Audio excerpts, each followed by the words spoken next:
Hello guys, we have a third GTI here. It's bright, it's hot, we come into the shade. Much better. We have a third GTI. No, it's not ours. This is actually one of your guys' cars. It's a subscriber, his name's Jake. I'll link him down in the description below, his Instagram. I have been doing some work on his car. Set some stuff down. Been doing some work on his car. We did an intercooler. Of course, he went with Unitronic. Nice. And today we're doing a downpipe, which will be a first time, as I have yet to do a downpipe on a Mark 8. I did one on a Mark 6, quite a bit different. These are all V-banded, and I have heard that you kind of have to drop the subframe at least a little bit to give you some more space. What we're gonna do is get this done, and what's really cool about this is we'll be able to compare this to my GTI. Once it's done, this will have a full turbo back. My GTI has a downpipe back, and Justice's is completely stock. So we'll get 3 different levels, 3 different tiers of exhausts, different sounds, and be able to compare them. He does in fact have the MILLTEK cat back, downpipe back exhaust, if you will, which is slightly, just barely louder than mine. Does drone a little bit, but it'll be a pretty fair comparison in really in sound versus one another. So special tools you're going to need today: triple squares. If you don't have a set of these, if you don't have a set of triple squares and Torx bits, go get them, because you will use them all the time. You will absolutely use them all the time on your Volkswagen, Audi, Porsche, all those products. So triple squares, and this will be to take the V-band off the downpipe. Another thing you're going to need for this is a new downpipe mount. This actually mounts to the downpipe, and then I believe it mounts to the subframe. It just helps keep things sturdy, keeps it from vibrating. Then you're gonna need some jacks and jack stands to get up underneath the vehicle. We do have an O2 sensor sitting right on top. We're going to unplug it and disconnect it from the downpipe. Much easier to take these off while they're still on the car, because then you're not fighting the downpipe moving while you're pulling the sensor off. So this is really cool for me. Obviously, like I get to work on one of your guys' cars, and at the same time, you know, I daily drive my Mark 8 GTI, so I can see if the volume level of the downpipe and going to stage 2, stage 3, whatever it may be, is actually worth it to me, and if I think I can live with it. We're also gonna have one more O2 sensor. If you follow this guy down, just on the back, you can't really see it. I can't get a great angle with the camera, but we're gonna go ahead, unclip him, get that ready to go, and then we'll jack up the car, because everything else up here should be pretty straightforward, pretty easy. We'll get that all situated, ready to go. Then we'll drop the downpipe, hopefully, and get it out of here. Well, I was in fact wrong. It is not a triple square on the downpipe. It's actually an Allen key socket. So get you a couple of those too. I will find the right size. I'll let you guys know what that is, and then we'll get up under the car. So that Allen key, size 6, just so you guys know, for future Austin, it's a size 6 as well. A lot of times I will go back and watch my own videos if I've done something before and I've kind of forgotten, say there's like a unique step to it. If I've forgotten, a lot of times I will go back and I will use the guide that I created and help me with jobs. So get that V-band off, and let's get underneath, because not terribly excited for that, but I can't imagine it's too terribly bad. Your birthday's not till like right after Christmas. It's coming up.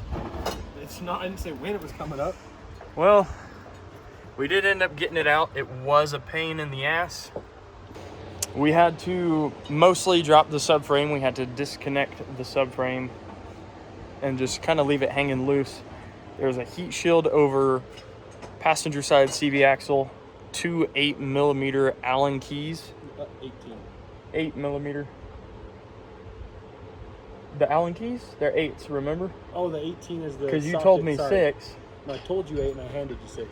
Yes. It's an 18 socket for the... something. All the subframe bolts are 18mm sockets. It's just a pain in the butt. As far as getting to everything, not terrible.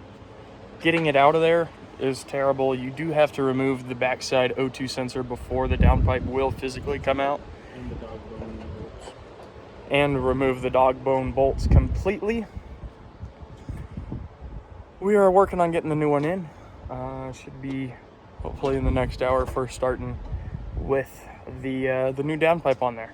If Mason would hurry up and get it in. I'm really hoping. There's quite a big difference here. If not, I'm sorry, this is not worth the headache.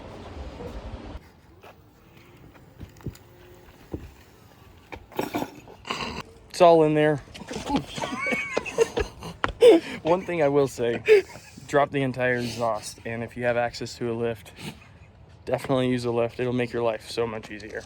But we're gonna go ahead, get a first start with the full turbo back exhaust, and then we'll compare it to that one, the 40th anniversary, and then when Justice's car gets back, we'll compare it to hers as well. Ready? Mm-hmm.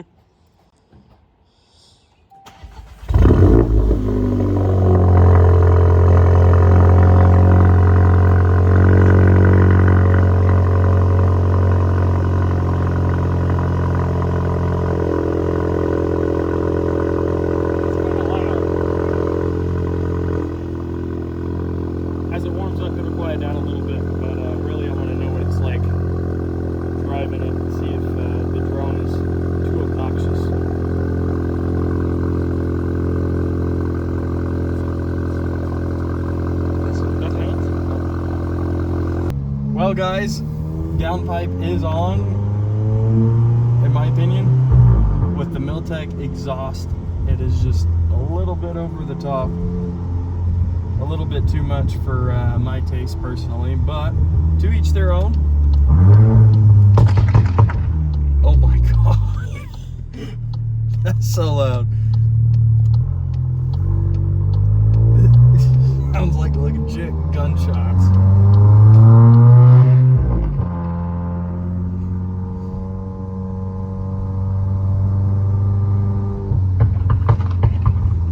So the biggest benefit you're going to get from the downpipe is being able to run stage 2, stage 3 software. If you're shooting for more power than stage 1, you have to go with the downpipe, and you have to do an intercooler and a couple smaller supporting mods like a dog bone mount and those kinds of things. But that's really why you would go to a aftermarket downpipe on this car, is to run those higher stages, make a little bit more power. I think if I were to do this personally, I would go with the touring version of my current exhaust. That way it's resonated, and I would hope that it's not this loud, because right now this is pretty unbearable for me personally.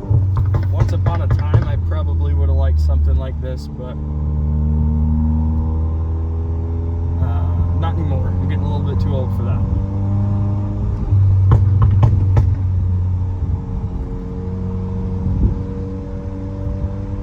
Well, guys, overall, downpipe install is complete.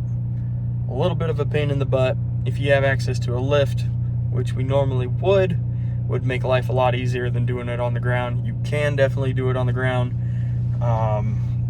You do have to drop the subframe a little bit, loosen up all those bolts, and just give yourself a little bit more working room. Overall, I would rate it probably a 7 out of 10 in difficulty. Doing it on the ground anyways. Probably like a 4 or 5 on a lift. Definitely too loud. In my opinion, this is too loud for a daily driver. You probably wouldn't be able to take this to the track or to autocross events due to noise ordinances. I know a lot of them have restrictions on that, so keep that in mind.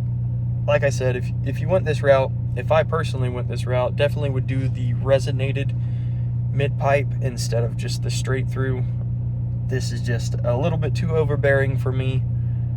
I hope the customer's happy with it. I hope he enjoys it, but it's a little bit much for my taste.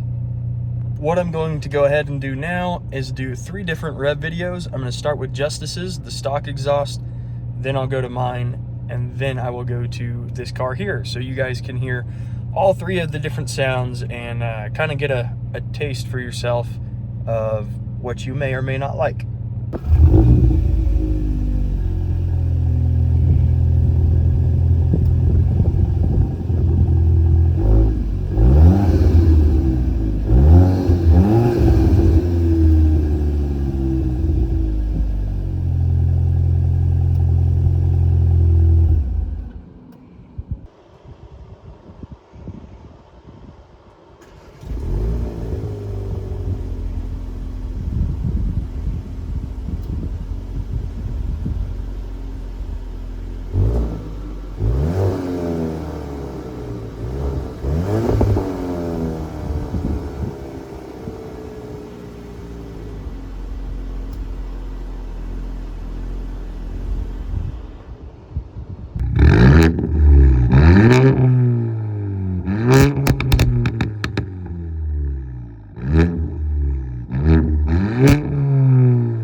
Well guys, without further ado, that's where we're going to end today's video. I hope you guys have enjoyed it.